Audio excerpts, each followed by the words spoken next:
WAAY 31 News starts now. We begin with breaking news as we come on the air at 4. Israeli Prime Minister Benjamin Netanyahu's office announced a ceasefire in the 11-day military operation against Hamas militants in Gaza Strip. The move came after heavy pressure from the U.S. to stop the offensive. And Israeli government officials said the ceasefire would take effect in about 2 hours. Getting answers, the city of Huntsville revealing nearly $90,000 of your taxpayer money was used to defend convicted murderer and Huntsville police officer William Darby, with another $35,000 waiting to be used. Plus, a U.S. Air Force airman facing charges after authorities say he traveled across state lines to rape a child in Decatur. And an arrest during an apartment fire. How authorities say one man's actions have him facing charges while crews responded to the blaze. Thank you for joining us on this busy Thursday afternoon. I'm Naja Sherman. And I'm Dan Schaefer. The Huntsville police officer convicted of murder is no longer on paid administrative leave, but he is still getting a paycheck funded by your tax dollars. Nearly 2 weeks after William Darby's murder conviction, the city is answering our questions about the employee policies and procedures that allow this to happen. Thursday, Huntsville City Attorney Trey Riley explained the city government's due process for employees charged with crimes. It's something WAAY 31 has asked about repeatedly since we learned William Darby was on paid leave following a murder conviction related to the on-duty shooting of a suicidal man, Jeffrey Parker. The city attorney says hours after the verdict was handed down, May 7th, Police Chief Mark McMurray notified the Alabama Peace Officers Standards and Training Commission. That group supervises training and certification of law enforcement across the state. Upon learning the verdict, they immediately froze Darby's certification, meaning he could not act as a law enforcement officer. 4 days later, on May 11th, the city says Chief McMurray initiated the request for a formal disciplinary hearing under the city's Personnel Policies and Procedures Manual. Once that was completed, Darby was placed on paid administrative leave. City attorney says that's because of federal policies that apply to all government employees, even if it's a state or local body. Because of those policies and the fact that Darby has a right to employment under them, the city says it cannot terminate him until the disciplinary hearing is complete. That hearing was originally set for May 24th, but it will have to be postponed. That's because Darby is no longer on paid administrative leave and is now on accrued leave with pay. The city did not say why, beyond stating that Darby, quote, availed himself to certain rights under federal law. The city attorney says that the hearing will be rescheduled following a change in Darby's leave status. It's not clear when that could happen or how long after the change that hearing would be set. The city also confirmed that to date it has paid more than $89,000 in Darby's legal fees. The city council has authorized up to $125,000. Coming up at 5, we'll explain where that money is coming from. New at 4. A Florida man is now free on bond after his arrest for child rape in Decatur. Investigators say 25-year-old Keith Williams met the child on the dating app called Badoo. According to court records, he met the child in her backyard where the sex act happened. In February, Norris's friend requested the 11-year-old's Facebook page. The account was run by the child's father. Norris unknowingly exchanged messages with the girl's father. Her parents then called Decatur police. On May 15th, Norris was sent from Florida, and that's where he serves in the United States Air Force. The Decatur Police Department said in a statement, quote, he was charged with first-degree rape, traveling to meet a child for an unlawful sex act, and electronic solicitation of a child. With technology at kids' fingertips, many parents may not know how to have these difficult conversations with their children. WAAY 31's Olivia Schuler spoke to a therapist at the National Child Advocacy Center, and she learned how parents can protect their children online. In a matter of seconds, a message can be sent online. I'm sure these parents were like thinking we were doing everything we could to try to prevent something like this happening. Beth Jackson with the National Child Advocacy Center says with computers and smartphones being used at schools, there's no way to completely disconnect your child from being online. They get access really early. And sometimes when we're not necessarily around. She says the key to avoiding dangerous conversations online is by having open communication with your child. Once your child gets access to technology, that's when communication should start. And immediately it's like just talking about what they're allowed to do, and why there's some other sites they might not be allowed to do at that certain time. Once conversations start, Jefferson says kids start to feel more comfortable coming to their parents about harmful situations. If somebody tries to show them something or, expose them to something, to please come back and tell me about it.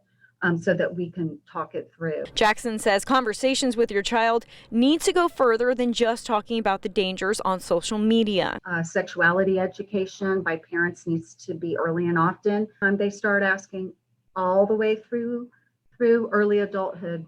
Jackson said if parents are paying attention, they're doing the best that they can. Her words of advice: to have an open conversation so that your child knows what's wrong and what's right. Reporting in Morgan County, Olivia Schuler, Way 31 News. The website connectsafely.org can be a resource for parents. It educates technology users on safety and security online. Happening now, an Albertville man is facing an obstruction charge after an apartment fire. Police say Gregory Ballou's actions were, quote, hindering efforts of responding police and fire at the scene. It happened on the 2600 block of George Wallace Drive this morning. Investigators are still looking into the cause of that fire. It's believed to have started where Ballou lives and that he was under the influence when arrested. Luckily, nobody was hurt, but 7 people are looking for another place to live. It was a beautiful day to be out at Hayes Nature Preserve. Look at those crystal blue skies, letting the sun warm things up all across North Alabama. Let's check in with Way 31 Chief Meteorologist Kate McKenna now.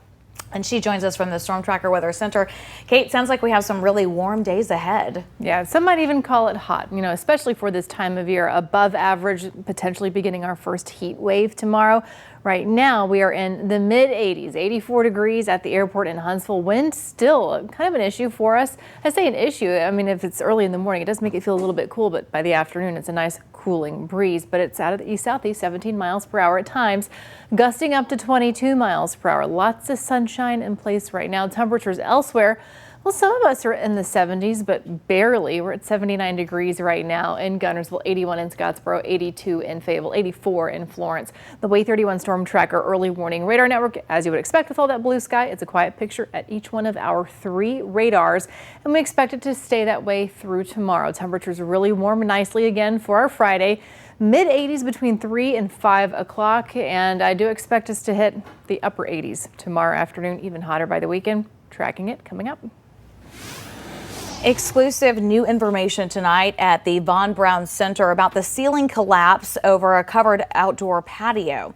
Way 31's Bridget Divers joins us live now. She has some new information you'll only see here after hearing from VBC board members today. Bridget. One of the Von Braun Center board members said today that it appears that the original contractor did not follow the drawings, and that potentially caused the ceiling over the covered outdoor patio to collapse 3 weeks ago. He even said that if the contractor had built the awning the way the drawings required, then it would probably still be there. Members of the VBC board said they were able to reach that temporary explanation because they hired a structural engineer to check out the damage. Now, next steps include fixing the structure. The board did approve a proposal from the architect for $27,500 to help fix arena ceilings, which also includes the one that collapsed right over here. Live in Huntsville, Bridget Divers, Way 31 News. Alabama, the county, and the world are trying to put an end to the coronavirus pandemic. Health experts agree the more people get vaccinated, the quicker we can reach the finish line. But if the pandemic ever does get fully under control, health experts warn we need to keep it that way. One way to do that is with booster shots. When you get a booster, you increase dramatically the level of antibodies that would be protective. So the question is, will we be getting boosters? It's highly likely that within a reasonable period of time, we're going to wind up requiring booster. Right now, both Pfizer and Moderna are working on booster shots for their vaccines.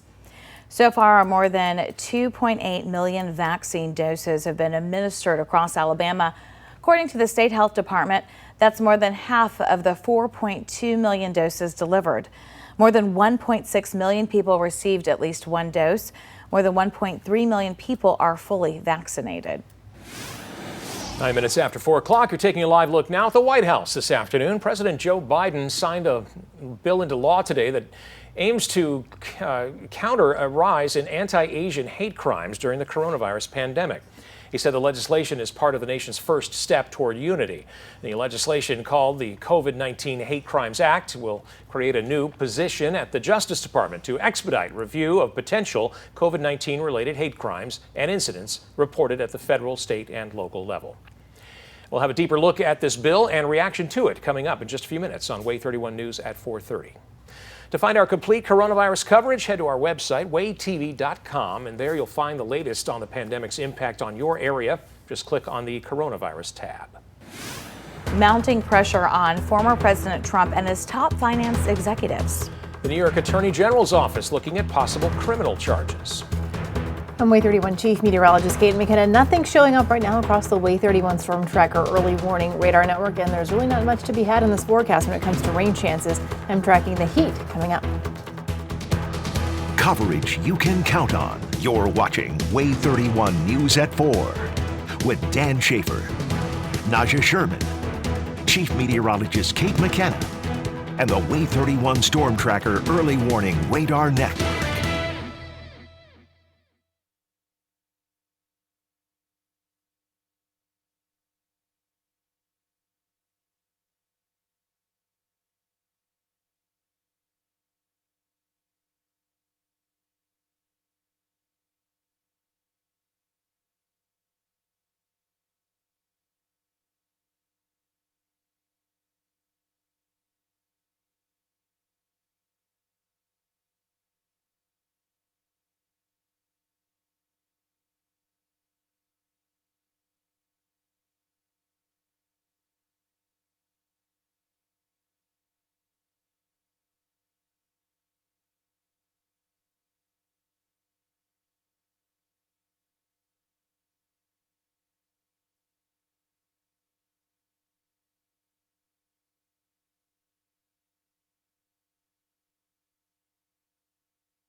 New information on increasing pressure on former President Donald Trump and his top finance executives. The scope of the investigations into his business is growing. Sources say the New York Attorney General's office is conducting a criminal probe into the chief financial officer at the Trump Organization, one day after announcing the investigation into Trump's company has expanded into looking at possible criminal charges. ABC's Alex Perche has the latest from Washington. This is Alan Weisselberg, the longtime chief financial officer for the Trump Organization, who sources tell us for months has been the subject of a criminal investigation by New York's Attorney General's office over possible tax fraud. Sources tell ABC News the investigation started with a referral from state tax authorities, questions over Weisselberg's compensation and whether taxes were properly paid. Donald Trump's longtime CFO has faced a similar but separate investigation from the Manhattan District Attorney, though he's not being accused of any wrongdoing. But pressure on the former president is growing. Sources telling ABC News the Manhattan DA wants to use Weisselberg as a cooperating witness against Trump and his organization. Weisselberg's former daughter-in-law, Jennifer, has already been interviewed by the DA's office. Earlier this month, she said this to ABC. Some of the questions that they were asking were regarding Alan's compensation at the apartment at Trump Place on Riverside Boulevard. She says she was also asked about his spending habits. One of the questions the investigators both agencies, was is Alan generous or frugal? Is he cheap? Trump has long said these investigations are political. These same people that failed to get me in Washington have sent every piece of information to New York so that they can try to get me there. And after the announcement of this criminal probe, he released a lengthy written statement calling the investigation a political and partisan witch hunt, adding, "There is nothing more corrupt than an investigation that is in desperate search of a crime. That is exactly what is happening here." The Manhattan DA won a Supreme Court battle to get 8 years of Trump's tax returns and other financial records. And now he and the Attorney General's office are working together. Lawyers and accountants poring over thousands of documents. Alex Perche, ABC News, Washington. You are taking a live look at our nation's capital this afternoon. All eyes are on the U.S. Senate now after the House voted to form a 9/11 style commission. It's to investigate what happened during the January 6th riot. 35 Republicans broke with the House leader by voting for the commission. Still, it faces an uphill battle in the Senate. The bill needs help from at least 10 Republican senators to survive a filibuster in the 50-50 split chamber. Some call it slanted and unbalanced. It's not at all clear what new facts or additional investigation yet another commission could actually lay on top of existing efforts by law enforcement and Congress. If the bill fails in the Senate, House Speaker Nancy Pelosi says that she has a backup plan, signaling that she could create a select committee comprised mostly of House Democrats with subpoena power. Meanwhile, the House passed a $1.9 billion spending bill to beef up security at the Capitol. It includes $250 million for Capitol ground security, which could be used for fencing and sensors. $162 million to fortify doors and windows at the Capitol and House and Senate buildings, and $200 million to create a dedicated quick reaction force for Capitol Police. Happening now, first-time home buyers in the midst of a housing shortage. That's thanks in part to a historic rise in the cost of lumber. The increase has led to a spike in home prices.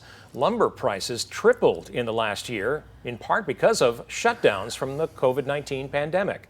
The boom caused the price of an average new single-family home to rise by more than $50,000. New information: Ford's $22 billion investment in electric vehicles is about to hit the truck market.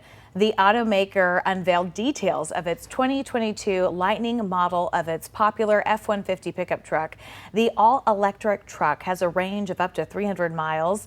It has all-wheel drive, can haul up to 2,000 pounds, and can tow up to 10,000 pounds.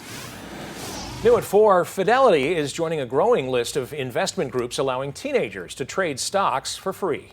It's launching the Fidelity Youth Account, an investing and savings account for 13 to 17-year-olds.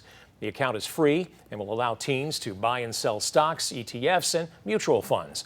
Parents must also have a Fidelity account and will have access to their kids' spending and investment activity. The move allows families to start building generational wealth. Experts say Fidelity should work to educate clients to prevent them from making reckless choices with their money. On Wall Street, stocks closed higher today, snapping a 3-day losing streak.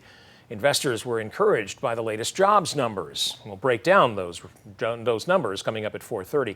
The Dow Jones Industrial Average climbed 188 points to 34,084. The NASDAQ Composite Index rose 236 points, and the S&P 500 added 43 points.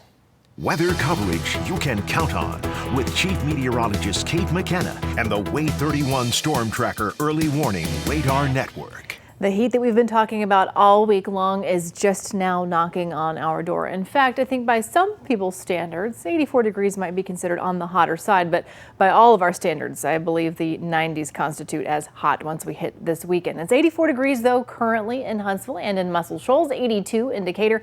Right at the 80-degree mark now in Guntersville. That's bumped up 1 degree from the last time we checked in, but all across the Wave 31 Air Care System Sky Camera Network, that's a good mix of both clouds and sunshine, just enough sun to get those temperatures back close to average. Right now, the Wave 31 Storm Tracker Early Warning Radar Network not showing any activity, and it's going to remain the case through tonight, through tomorrow, through the weekend, even next week. Rain chances are very low. So if you're out for a run this evening, go ahead and take those precautions. Be thinking about maybe hydrating a little bit more. 81 degrees by 6 o'clock, by 7. We are cooling into the upper 70s. Fortunately, there's a nice breeze out there, but you can still be sweating and just not realize how much moisture you're losing, even with that wind.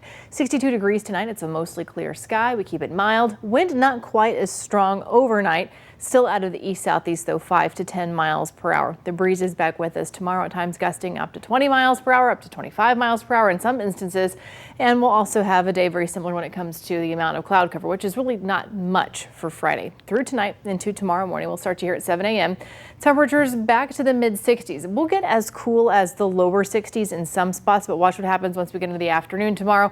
Your highs back very close to where we are right now. 86 in Florence, 84 in Huntsville. I do expect temperatures to be at least in the mid to upper 80s tomorrow afternoon. Through Friday night into Saturday morning, no big shift here when it comes to sky cover. We start mostly clear. Start with temperatures low to mid 60s by Saturday afternoon. This data source was really not keying in on the kind of heat that's going to be in place. Remember, forecast high still close to 90 degrees Saturday, even hotter still by Sunday. There's some good news here, though. The feels like temperatures, it's not going to feel substantially hotter than what's showing up on the thermometer, but it will be feeling like we're at least in the mid 80s by 2 o'clock tomorrow afternoon. Your 7-day forecast shows us this.